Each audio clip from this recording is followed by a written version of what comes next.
Hello everybody, welcome back to another video. So this is the second part of the graph settings explanation.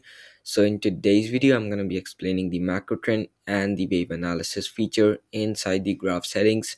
Now this macro trend is just as the same that we have inside the standard deviation that is given right here. Where you see the green macro trend means the market is going to be bullish, and where you see the red macro trend the market is going to be bearish there.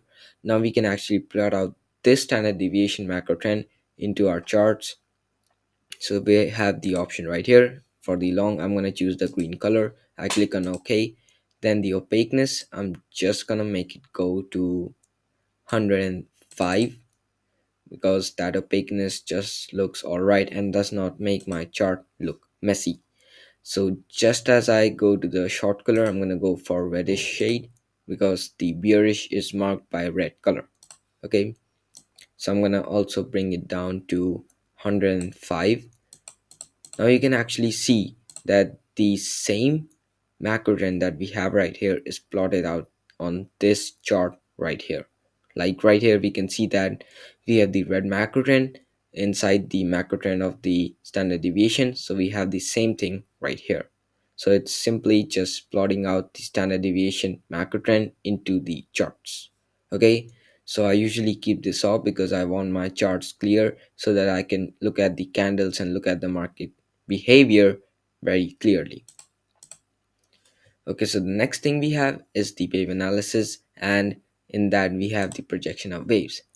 Just as the name suggests, what it actually does is that it is only trying to show the wave paths that the price can follow. Okay, so what do we need to actually look at? We need to be looking at the curvatures, because these show the reversal. Okay, so like right here we have 1 2 3 curvatures indicating that this is a strong area for reversal, because we also have a last line of defense right here at 533.44.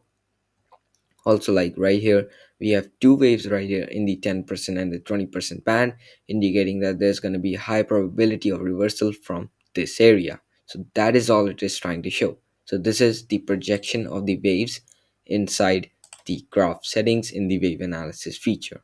Okay, next thing we have is the label waves. Now what it actually does is that it just marks out the curvature that is present inside the waves and also the ends of it. Like right here you can see it's showing us that the market should take 5 aggregations to actually reach the curvature of that wave.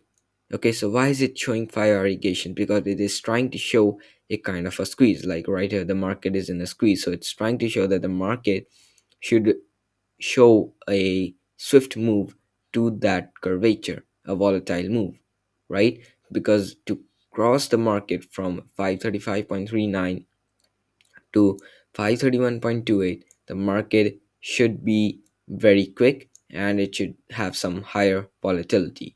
So like right here we can see that why it showed 5 aggregations, and we can actually see today is 19th of December 2024. Today is Wednesday, so we see all these waves for Wednesday, and we can actually see the curvature is also forming at 12 p.m. And we can see at the label waves we can also see 12 p.m. right here, indicating that the market should reach there by 12 p.m. of that day. Same is for the end of these waves. It's just showing the same data that we had right here in here, that like right here if you follow this wave is going till here. So it's telling us that the market should take 16 aggregations to actually reach the end of it. So that is all it is trying to show. These are all wave paths, right?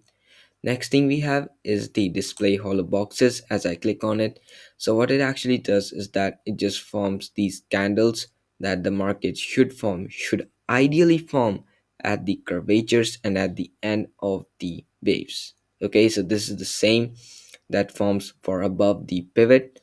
Like right here if I just move this slider, you can see the same data forms for above the pivot.